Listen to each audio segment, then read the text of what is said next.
Mhm.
You're a Georgia resident, and voting day keeps getting closer.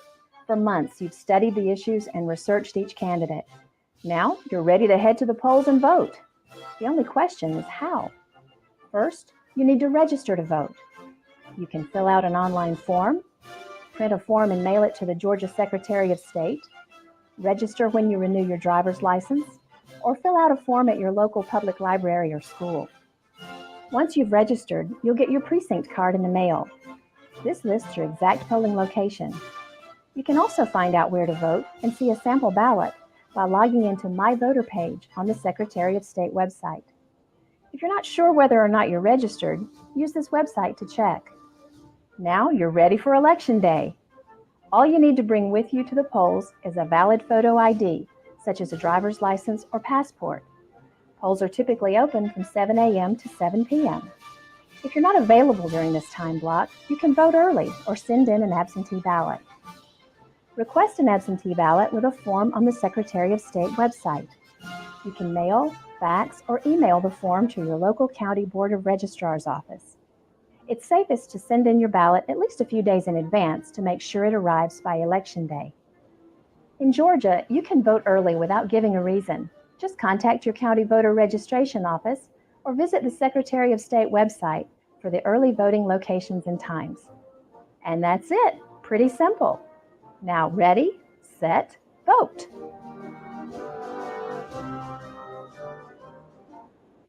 All right, we're back this Sunday again on our Black Media with the political spectrum.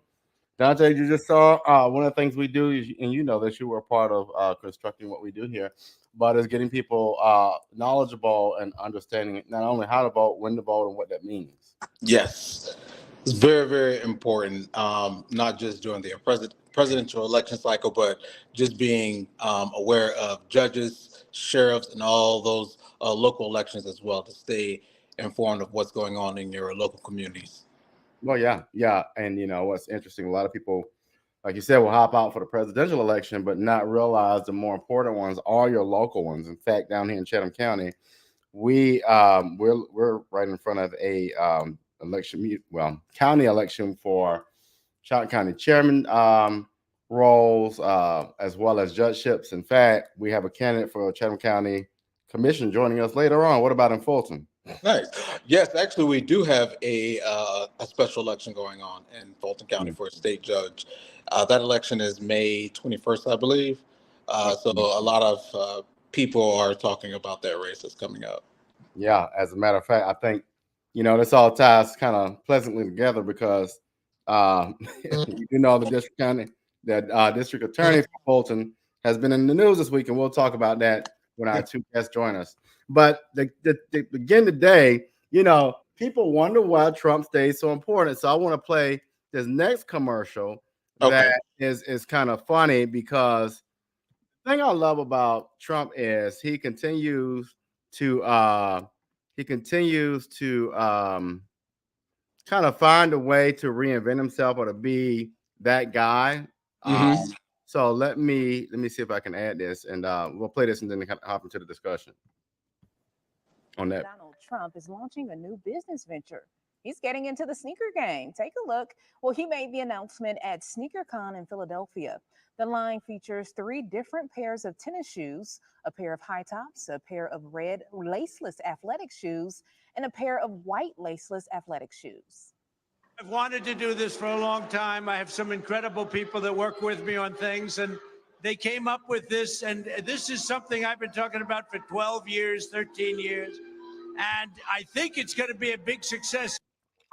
The website selling the sneakers also features a Victory 47 perfume and cologne for sale at $99 each. All right. What are your thoughts on that? I mean, honestly, if it was pre-Donald Trump running for president and when Donald Trump had his show The Apprentice and this would have came out, I think a lot of people would have gone to purchase this. But now since he is, he's president, he's someone who's always tweeting a lot of things that people just don't like. I don't think people would go and buy the shoe. But at the end of the day, Donald Trump is a businessman. I think this is a good move for him. I'm not surprised that he is doing it. Actually, I'm surprised he hasn't already done it, or at least thought about doing it. But he said he did. Mm-hmm. I think it's a good brand. I mean, he's always branding himself. I mean, that's what Donald Trump is known as. I think it's a good move for him. This is low humor, so people are gonna get mad. Somebody gonna get mad. But then some people were there booing. Hold on. What I'm saying is this: this is the Biden shoe. You gotta have a little humor in all of it. But the shoe actually looks nice. I mean, it looks like the everyday shoe that people wear now. It's not a bad looking shoe. I love it. I think my thing is, hey, he's always finding a way to be unique, and I think people like that. And so that's interesting. So that's my little tidbit for the week. What's up in our first 10? What you got for us? Well, I want to go ahead and hit on the. Well, we're gonna come back. Actually, let's just go ahead and talk about the Republican presidential race. Okay. At this point, Nikki Haley should just go ahead and really get out. It's becoming a waste of a breath there at this point. There is no way she's going to defeat Donald Trump. The poll numbers are not looking in her favor. She's not going to win any states going forward. I mean, right now nationally, he's at 78% for the Republican Party. Mm-hmm. And she's at like 19-something%. The next few states where Michigan, Trump is in the 70s. Mm-hmm. Arkansas, Trump is over 50. South Carolina, he's over 50. Georgia, he's over 50. Nikki Haley is still in the teens. I mean, at this point, it's just a waste of breath there. She just really should save her political career and just bite it out and just run in 2028. But I think right now she has become a distraction. And if she doesn't get out, she's going to really turn off a lot of Republicans. That's going to hurt her political future. Well, what bothers me with that is the fact that, I was watching MSNBC this week, and I kind of agree with this commentator that said, if you know that Trump is going to struggle with Biden, why put him in that conversation? If you know Nikki is going to do well with Biden, I just get lost in that whole conversation. It's like, why would you put someone that is a maybe when you got a full spade in your hand? Well, I agree with that, but unfortunately, in the primary season, they don't want that spade. They'd rather go with the king of hearts or something. They don't want that. They don't want that guarantee. They want that maybe. I'm not sure why they would, but guess what? The Republican Party just don't want that guaranteed number. They don't want Nikki Haley. They want Donald Trump right now. And honestly, the more and more the media continues to talk about Donald Trump, allows Donald Trump to really focus in on his message that they just keep coming after me. I mean, after this lawsuit in New York City, which was ridiculous, that happened against Donald Trump yet again. I mean, Donald Trump really doesn't even have to campaign right now. All he really has to do is just, go to court and let CNN talk about him all day long. He doesn't really have to campaign at all. He can just show up to court, stand outside the courtroom, give his political speech, which they get mad at him for doing because he really can't do it because he's always in court. And they say he doesn't have to show up, but if he doesn't show up for court, then they would say, oh, well, Donald Trump think he's above the law because he's not showing up for court. Right. So, Right. So it's kind of like damned if you do, damned if you don't. No, I get it. Oh, hold on, y'all. 1 second. I got the wrong video up. So we got Clinton hopping in with us here. How's it going, Clinton? Pretty good. Yeah, we're doing a lot of videos and visuals today, so that's a good thing. But we're gonna hop into our main topic, y'all. And as we hop into that, let's begin with this kind of commentary really quick. Did I add it correctly? I have not. Here we go. We're gonna get it going. Let's see what we got here. Annie, as the defense attorney, you just watched all of it play out. How do you gauge today's testimony? Wade and Willis. Was Wade damaged? Was Willis strong? How do you think this plays out? Look, I want to be clear here, which is something Fani Willis said several times, but from a technical standpoint, I don't think Willis was a particularly good witness if you measure her against witnesses who testify thousands of times a day. I think Judge McAfee gave her a little leeway because she is the Fulton County District Attorney. He showed her respect, but do I think she was effective? She may have been very effective, but it all comes down to this, in my view. It is a binary question. Does Judge McAfee believe that her explanation about paying cash, repaying cash to Nathan Wade is credible? And that's it, because Fani Willis was consistent with Nathan Wade's testimony that she repaid him for vacations with cash. The second question is that a credible story? Just because she's consistent doesn't necessarily mean it's credible, because a lot of folks are saying, hey, a lot of folks keep large amounts of cash in their home. That's fine. The issue is this particular way of paying Nathan Wade in cash happens to serve her interest, and it happens to thwart the defense's motion. So that is a factor to keep in mind. It's not just keeping cash and paying with cash. There's nothing wrong with that. People do it all the time. It's whether or not it's credible that it just so happened that she paid Nathan Wade back for all these vacations, which were apparently very expensive, in cash, because that happens to benefit the state's argument that Fani Willis never received any of the money back from Nathan Wade that was paid to Nathan Wade by the state. But ultimately, she may end up having been credible enough to save the day. I think the defense has a pretty high burden to meet, and I'm not really sure which way Judge McAfee is going to go. Thanks for watching. Stay updated. All right. What are y'all thinking? Number one, they're missing some big pictures there that were not included in the story. This started out as a possible ethics violation, and when she testified, it then became a situation of possible perjury. Okay, her having a relationship is irrelevant. Okay, I don't care. But when you go on the stand and you tell a falsehood about the details of the relationship, like when it began, when it ended, that's a big deal, especially when it's not months but years. That's one problem. The second problem is what they keep going back and forth with about, who paying for dates or vacations. They're trying to make the connection of financial impropriety. Not embezzlement or fraud, but conflict of interest. If they were moving the money back and forth a certain way, they can claim it's a conflict of interest and being unbiased and selecting the prosecution strictly based on his quality, technique, and capability to prosecute Donald Trump.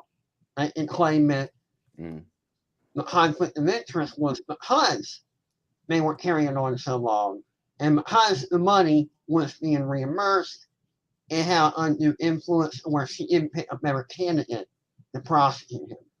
So the angle I think that they're trying to go for, conflict of interest and perjury. Now, if she had simply not testified, they could have never gotten her on perjury. Okay? The conflict of interest with the whole cash reimbursement of restaurants and hotels, well, that's still fanning out. They're still trying to prove that. But I think the worst thing she did was testify herself, because there are inconsistencies in the time dates, not by months, by years. That she didn't just do verbally, but she signed off on in documentation. So I think their angle is perjury, conflict of interest. What's your opinion? Can I take it? Well, I definitely think Fani Willis should not have taken the stand. I'm not sure who advised her to do that. It appears that it was herself who advised herself to walk into that courtroom. It really depends on what side of the political spectrum, how you really saw her. If you saw her either she went in there being belligerent, or you saw her as going in there, ready to defend herself and her credibility. Doesn't really matter what side of the coin, but you have to go back to what Clinton said about some facts. And one would have to ask themselves, she stood in a church and said that she paid all three attorneys the same. That is not true. She did not. She paid one 90,000, she paid one 73,000, and then she paid another one, Nathan Wade, 600 and we'll just say 600,000 something dollars. Those are completely different. And this man has no experience in prosecuting a RICO case. Well, Now, I will say the defense has not proven anything to say that there's a conflict of interest. However, by some of her own testimonies that she has said, it does still raise a lot of questions. You can't tell me come on, common sense. I know people carry around cash, but all of your transactions to this one individual is only cash. I can understand some transactions, but all of your transactions to this one man is cash. Anybody who believes that, you can just believe any stupid shit, to be honest with you. Excuse my language, but you can. That statement is unbelievable. I'm sorry. I do feel like ultimately the judge is probably going to be fair and rule in the middle. I don't think he's going to remove Willis, but I do think Wade, honestly, he's already committed some perjury. Yeah. He really has. He did not help himself either, but I think the judge is probably going to be neutral and at least move Wade. At the end of the day, this does nothing to the election interference case. It does cause a big distraction, but in the future of local politics, it's definitely going to hurt Fani Willis, and it's going to make her an easy target for the next local Democratic person who wants to run against her. I do think it'll hurt the case altogether, and here's why. It'll postpone it. If it postpones the case, then Donald Trump can still run for political office. So it will, I think it will at least postpone it. And well, that's a crapshoot after that. I will say this on the other side of that coin. The entertainment value was absolutely amazing. It was. I must say, Fani Heller on, but you all brought up a very important piece that she did this off of emotion, which honestly, that gave us entertainment value. I'm all here for that.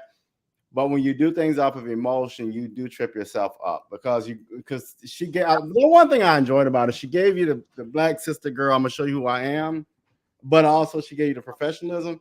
But when you walk in that space of anger and I'm about to prove myself, you can't trip yourself up. Case in point, I think some things you just don't need to say out loud. Like, my daddy taught me this, or I keep cash at the house. Like you said, Dante, that kind of throws me off a little bit. Like, I get it. But a lot of people don't do that. But then you also, part of that conversation will detach you from people who may have supported you, but not okay. So you think you this and that and the third. So we know how people can be. But Clinton also, agree with what you said. I think it's going to create a major issue for her. Fani, before all of this, Fani had some real strong, credible. She was that girl. And I still support her because my whole thing is, I'm real liberal on stuff like this because my thing is I don't care what y'all did and who you slept with and I don't care about all that. But like you said, if you paying somebody $600, if you leave yourself up for discretion and you can't justify it, you're gonna have some problems. Well, I don't support her anymore, and here's why. She's intelligent enough to know to hire someone to prosecute that has more experience than what might be her boyfriend.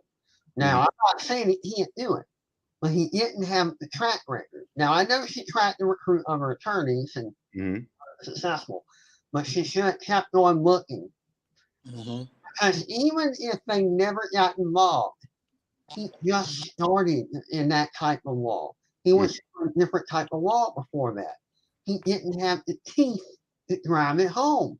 And if you're really serious about nailing a high-profile person, such as an ex-president, you want someone who has not only the ability, but a long-range track record of experience. This man did not have it. Yeah, and Bobby, just to go off what you said, it was great entertainment value. I mean, I was glued to it the entire day. She did let her emotions get the best of her.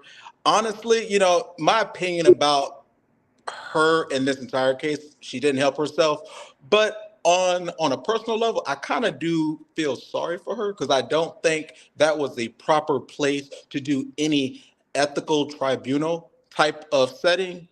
I think that should have been more behind closed doors to ask her some personal questions because this was on live TV. And I mean, we're asking people about, even though they did not directly say it, I mean, Fani Willis even had to come out and say it sometimes. So let's just get to it. I mean, they're asking them indirectly, where did y'all have sex? Where did y'all meet? I live for all that now. I did like that. I mean, that's where some of these questions were going when they were asking, you know, what house did you go to and all. And that's where they were going at. And I think this was not the proper place to do it on a personal level. But at the end of the day, Fani set herself up for this. I mean, also the attorney who brought the motion to bring all of this out, the client who she represents, he worked on the Trump campaign, and his job on the Trump campaign was opposition research. Funny how his attorney is able to go find some dirt on Fani Willis, but there you have it. Yeah, but Fani Willis knew that whenever you do any high-profile case, they're going to send headhunters to get up stuff on you. She has to know that, okay? Clearly she did. I mean, come on. She's smart. I don't think she did. I don't think she's that naive. I'm sorry. I think she's more intelligent now. I think she is naive. And the reason why I think she is naive, again, let's go over these prices. She paid one attorney $73,000. She paid another attorney $90,000. She paid Nathan Wade $653,000. I mean, she didn't even go like $120,000. She went extra super high on him. I mean, that she just kind of slam dunked it with that price. Well, here's the thing. You know, when you're going into, and I'm looking at it, and it's going to be hard. She's going to have to explain that. I mean, those are questions they should ask. If I'm about to hire you to go do an investigation and to be a special prosecutor on a former president, that's going to take you at least a year or more. You're going to have supplies. You're going to have to hire subcontractors. So there are things about that. I think she should line item. But I do believe that there are going to be a number of costs and fees and things that, you know, that's going to be a part of it. I mean, if you think about what you're doing, you're about to go, for one, you're putting your practice on hold. For two, you're about to take at least a year to do an investigation on someone. That's going to be pricey. No, Bobby. No, Bobby, we're not disagreeing with how you outlined it. We're just saying he does not have the experience for this. He's never done anything like this before. For him to even get that high number value. Now, I think if you hired somebody who had somewhat of experience or even a few years of experience, I can understand. That can explain that number. But this man has zero experience doing everything you just outlined. So she really needs to answer, why did he get paid that high amount number? And she also stood up in church and said that all her attorneys are paid the same. Well, that we know that's a lie. So I wonder what else they have kind of hurt themselves to. I have to interject on that. That's verbal. The perjury they're trying to nail her on is on paper. The dates that she signed on, the salary she signed on paper, don't coincide with what she said verbally. So they're going about documentation in order, for the perjury. Right. Yeah. So y'all hold tight real quick. Let me add her to the stage. And while I'm adding her to the stage, I want to do an intro of our guest. We're going to come back to Fani Wilson, but I have a surprise, Clinton, that you may not know about, and we're going to start here.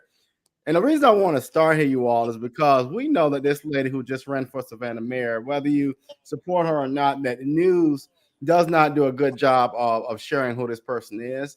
But Alderwoman Keisha Gibson Carter, this clip I want to play demonstrates just some of the work she does.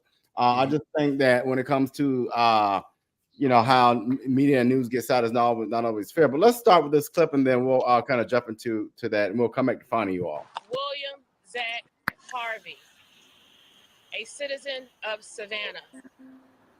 Today, we stand before you as older women of the city of Savannah, declaring that we will uphold the highest standard of our elected offices to assure Miss Shirley Francis that questions she has related to his death will be answered. As older women of the city of Savannah, we would like the standard operating procedures of our offices here at the Savannah Metropolitan Police Department to be extended and offered to us as sitting older persons. In addition, we expect a full, transparent process where this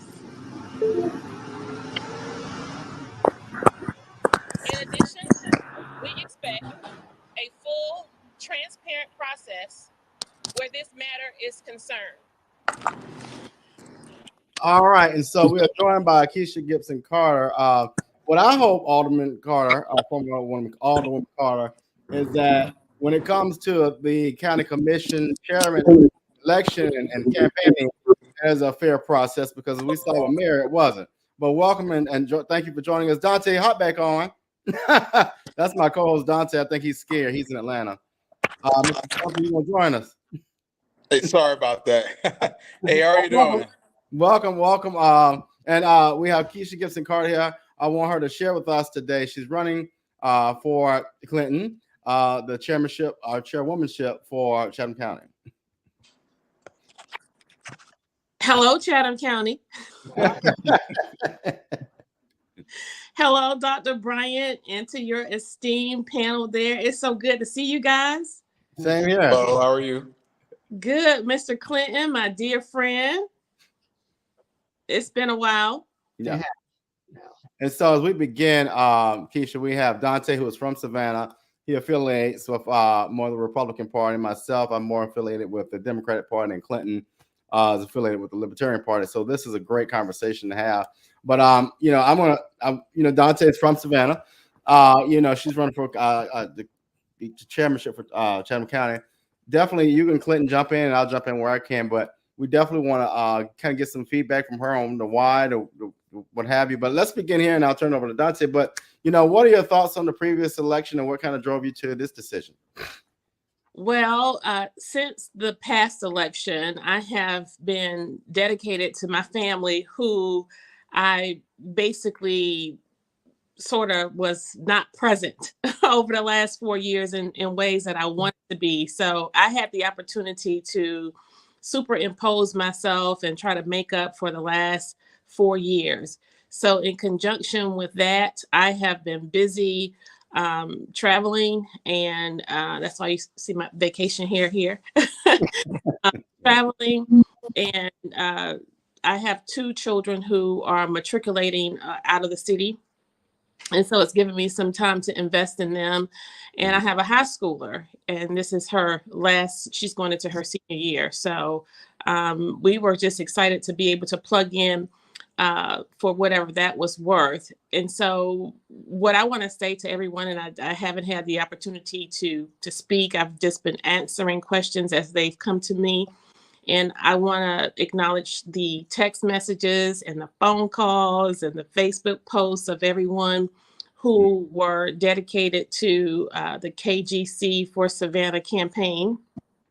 And I I just want you to know again how much I appreciate you. But my candidacy, my arrival into local government was never about me. It was about an assignment and about the people who I felt could use and benefit from my advocacy and activism and experience throughout the years here in Savannah, helping vulnerable populations. And so with that, I just want to say that the past election of 2023 was the same as it was in 2019.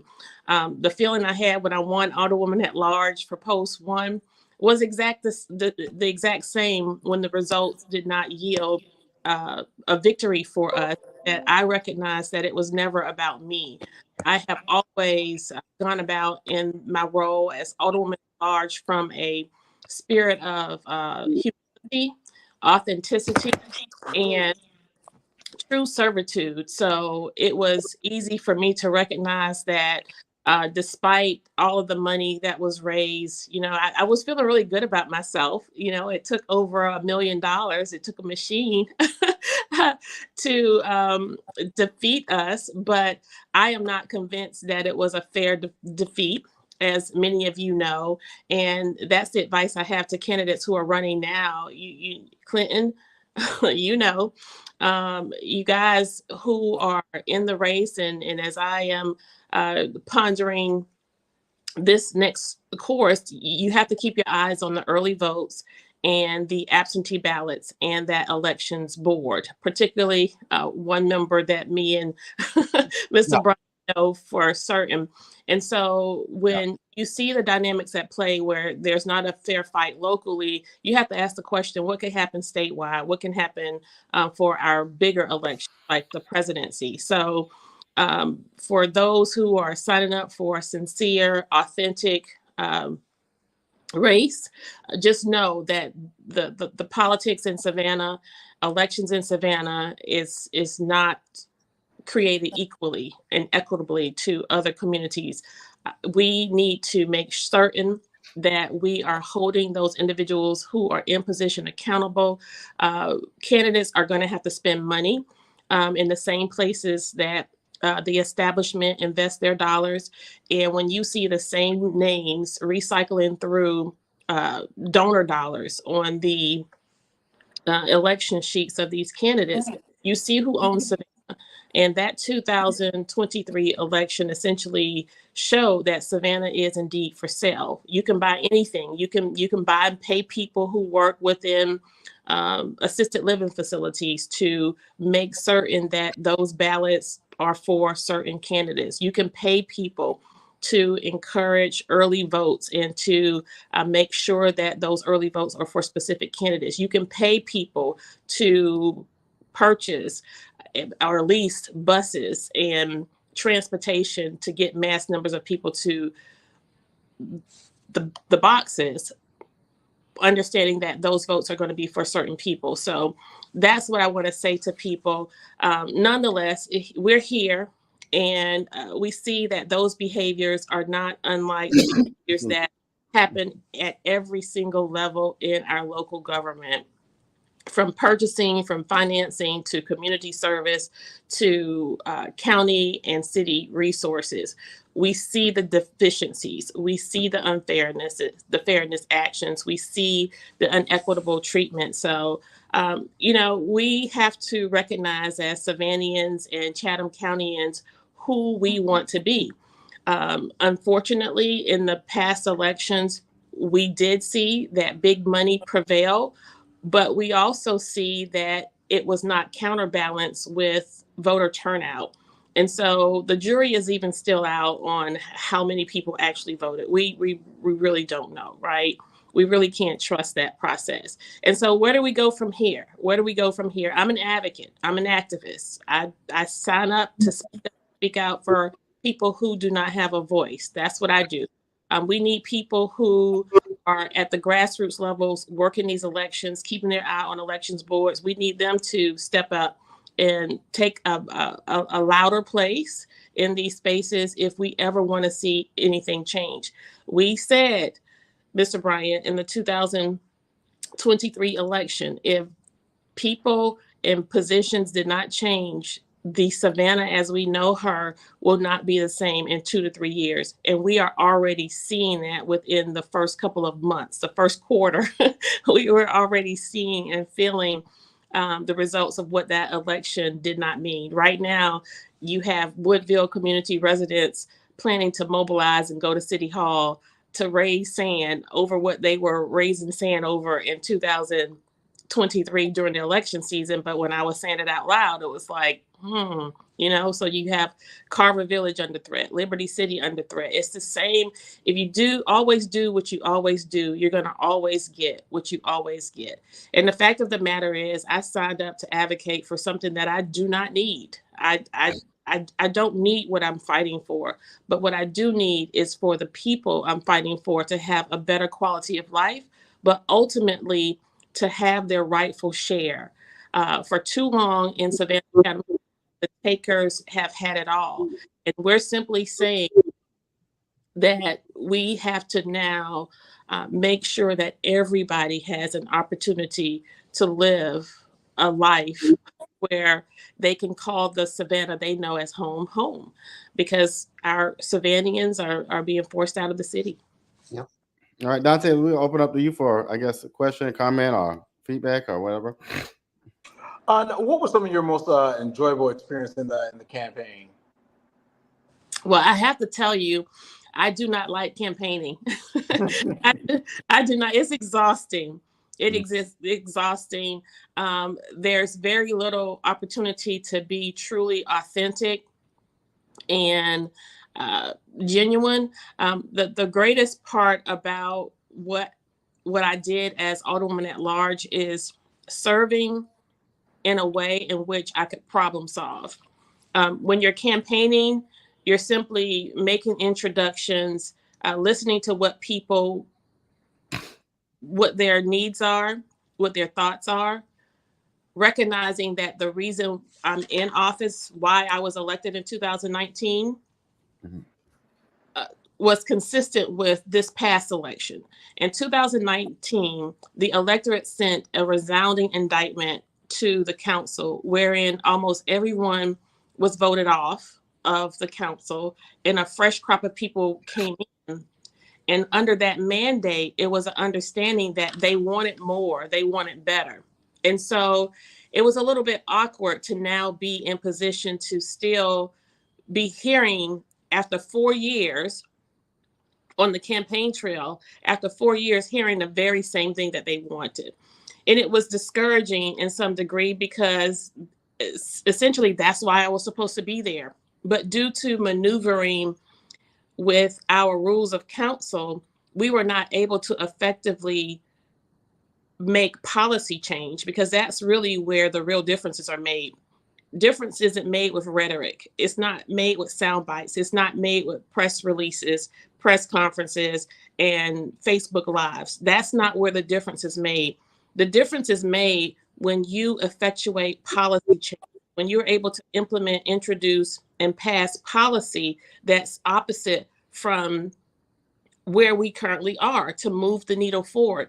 And the past administration did very little by way of policy initiatives. In fact, outside of an energy policy, out the top of my head, Clinton, you followed us fairly closely.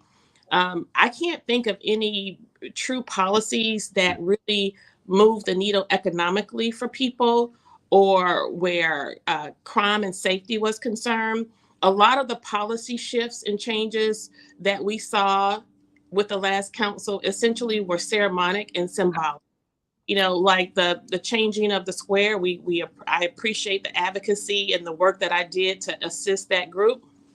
But again, that's symbolism, that's advocacy for ceremonic functions. We want to make sure that the changes that we are making are affecting people's pocketbooks, right? We want to make sure that the changes we're making are keeping us safe from bullets. We want to make sure that the policies and the changes that we are making are helping people stay in their homes and in their community. So I don't know if that answered your question, but I like serving better than I do campaigning. That But makes I sense. can't. That I was makes sense. saying I appreciated meeting the people on the campaign trail. Yeah. I think So- the biggest hindrance to all the candidates was Yeah. misinformation because the press acted like nothing but a propaganda machine. That's it. That's They it. did not want to know the truth. And I challenge the press. Not only legacy media, newspaper outlets, etc., but on the internet as well. Well, Be critical in your thinking. Do some investigation. You know, leave your computer for once in a while, knock on a door, and question someone in person. Go through public records rather than depending on the internet. You'll find that a lot of documentation isn't what it's supposed to be. well, here's the thing, and I got a question for you when I say this. They do investigate the people they don't like. They don't. Hold on. They do not investigate the people they don't like. It's just like a neighborhood I know very closely here in Savannah. If you're their favorites, we'll let things fly. We don't want to go by the bylaws. But if you're one of our favorites, we'll let you slide. It's why one of the reasons, and I can't say the individual's name, that I asked you to closely go look at one of your board of election members. Where do they live? Where do they vote? They didn't even want to investigate that, but stay tuned. But we do know, Keisha, that there is in the Savannah Morning News, great segue, Clinton, the median Savannah rent increased to an average of $1,400 a month in Savannah, right? Yeah. Okay, so we know that. Savannah is a municipality within Chatham County. And so with that, since the city of Savannah is in the pockets of developers, how can the county help alleviate some of that pressure? Well, the players are the same. The players are the same, right? And the same fixes that we can incorporate in our municipality are the same fixes that we can incorporate in our greater Chatham County area. Now, we know that there are instances and occurrences where by way of state regulations and restrictions, we cannot do much, very much by way of rent control. But what we can do is we can backdoor our way into controlling some of these occurrences when the very developers need something from Chatham County or they need something from the city of Savannah. And I was advocating and lobbying for this type of change at the city level, wherein when a petitioner, as in a developer, comes before council or comes before the commission, and if you need a variance, if you need if you need anything that causes you to be on our agenda, that in my mind provides an opportunity for negotiation. And why not use that opportunity? Why not use your leverage and your power? If politicians, both sitting, past, and current, if you can use your power, your influence to encourage a developer, a local owner, or whomever to give you the maximum campaign contribution to host a campaign party for you, why can't we use that same influence, that same power, that same authority to benefit the citizens that we serve? So there are a litany of ways in which we can tackle this issue where we are helping to preserve citizens of Chatham County as well as the city of Savannah and helping them maintain residents or be able to afford the cost of living, to be able to afford housing within our area. Now, where the media is concerned, the problem that I find with that more, Clinton, is that we have the media now almost as if they are advertising what it costs to live here, as if it's something that people would be attracted to. But who are you trying to attract? If you're going to report on it, why not report in a manner in which you're giving warning, where you're providing caution for people so that you are creating awareness among citizens, among residents, so that they now can be empowered to hold these individuals accountable. Instead, what they would rather do, as you suggested, Mr. Bryant, they would rather cast aspersion or pass unfair judgment on individuals who are advocating, who are sounding the alarm, make you look bad so that they provide a buffer and a distraction for the behaviors to persist and continue. And so what we here find in Savannah, in our region, is that the media is just a machine that serves as a PR firm for the establishment. They own the establishment. There's only a handful of makers and shakers in this community. There's about 4 or 5 men who make all of the decisions. Politicians, you know, we can talk all day long about the mayor, the commissioner, the council members, but they are not really the decision makers. It's the people who they allow to pull their strings. It's the people who they allow to buy them out. Those are the individuals who are making the decisions.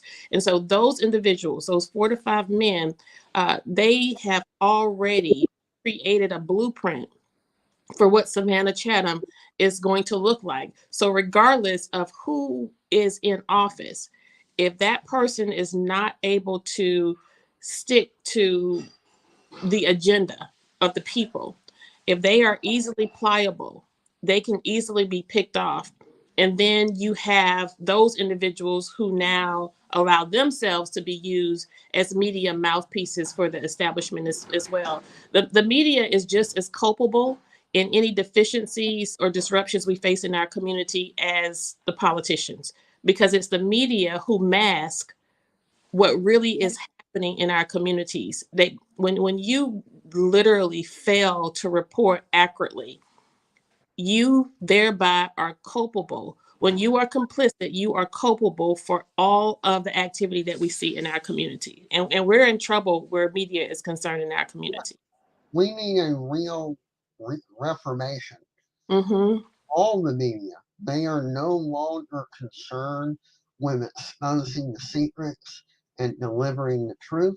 Like you said, they're just as culpable and they should be held accountable. I think a lot of the investigation should be into the media, the reporters themselves, and the producers. They're in line with them to promote the agenda of the people who are pulling the strings of those who sold their soul. Yep, that's it. And so right now, where the elections are concerned, as opposed to reporters and media outfits, not as opposed to them focusing on the candidates and their platforms and match that with what the issues look like here in Chatham County, that's not happening. You know, what we know, the 4 of us sitting here tonight, all have a story about the deficiencies of 911. We can all tell a story about how people call 911 and there's no answer or no one ever shows up. We can all talk about right now how disturbed county residents are with the fire fee. We can all talk about right now, we know someone who has been impacted by the increased property taxes. We now recognize the county's ability to have, before now, one commissioner, not the chairman, no one on that commission has raised any concern about where we are with crime in our community. Yes, the majority of the crime is happening in the city of Savannah, but guess where the city of Savannah is? We reside within Chatham County.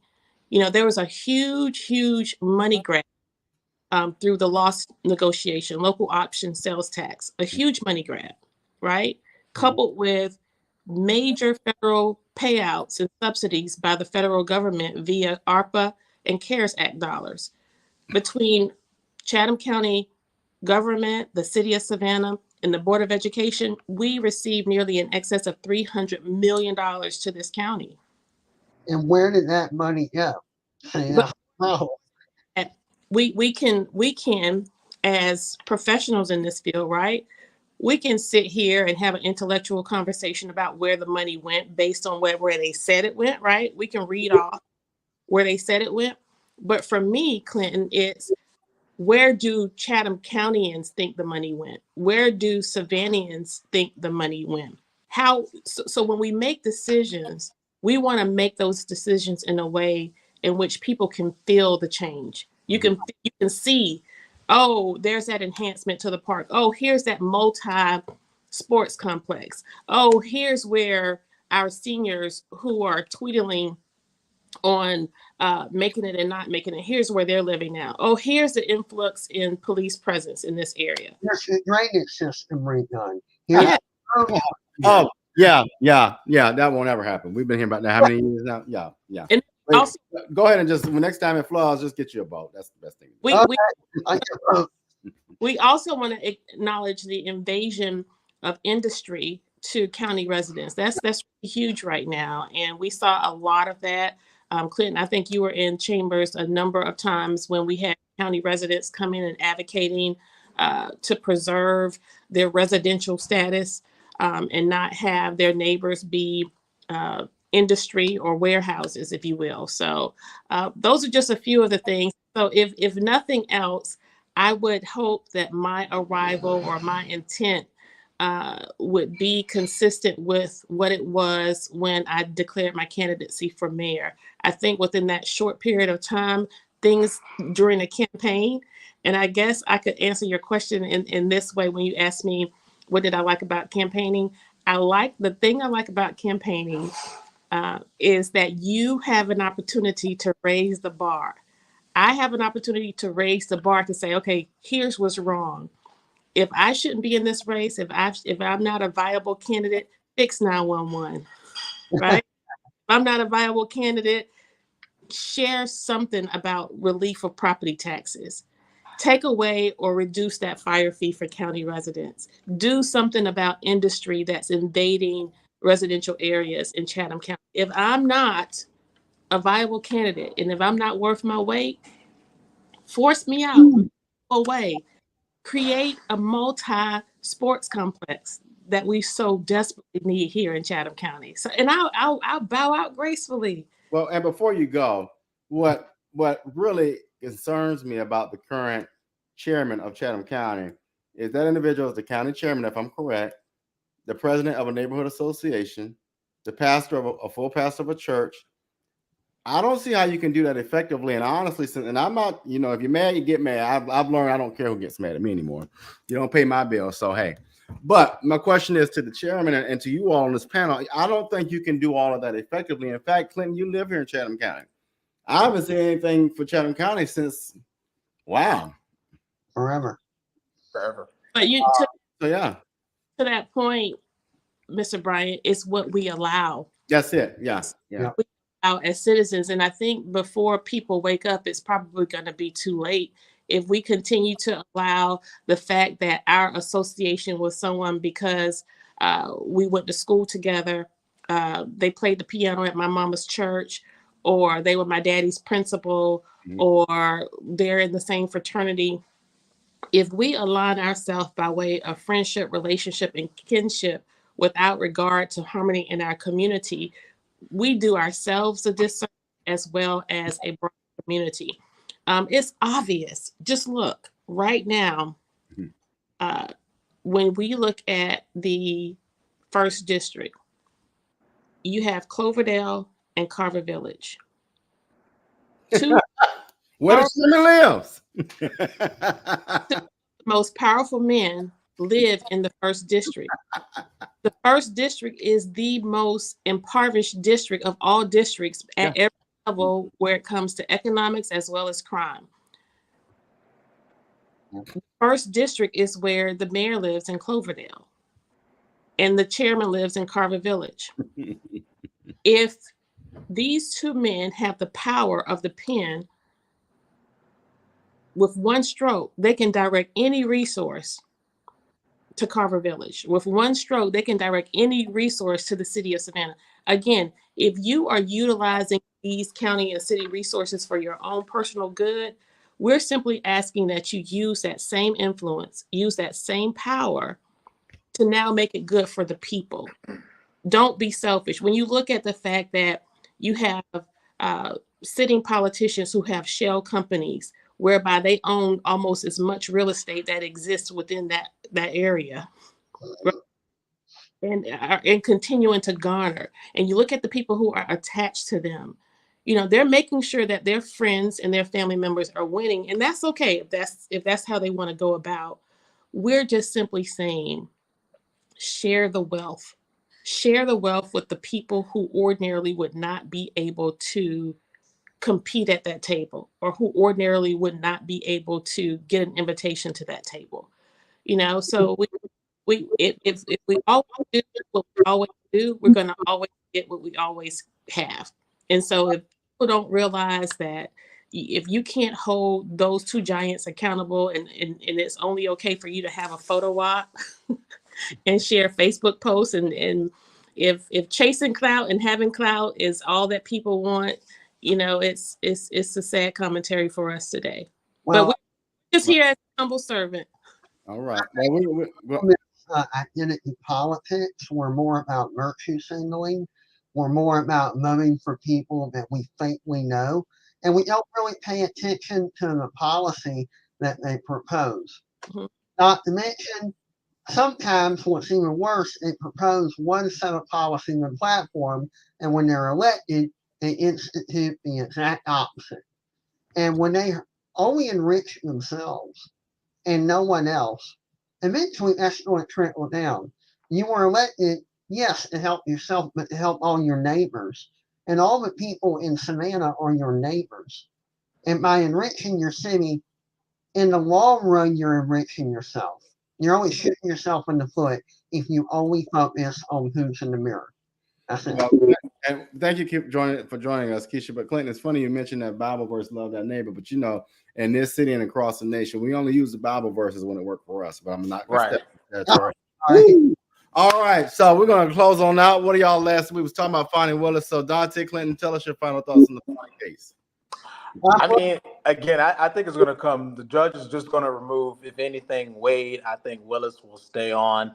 Honestly, I think the election interference case, the overall case, is not going to go far. Even if Willis do stay on, it's going to get overthrown anyway. But that's my opinion on it. I think the case, I don't know if it's going to be overthrown, but I do think it's going to be postponed.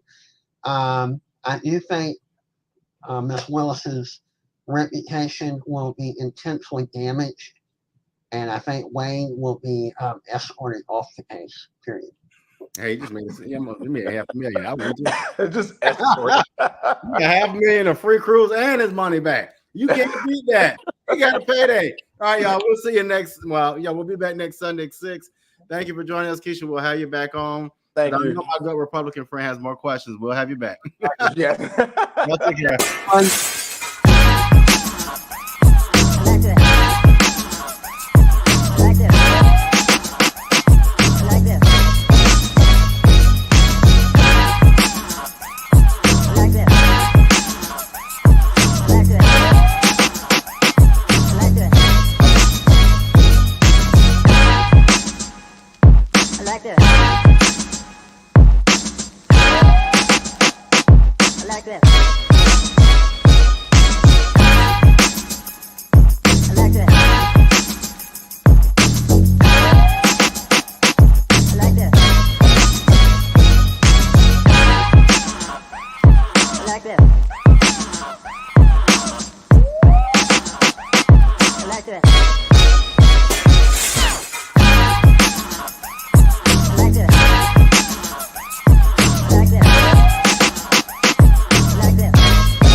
I like that.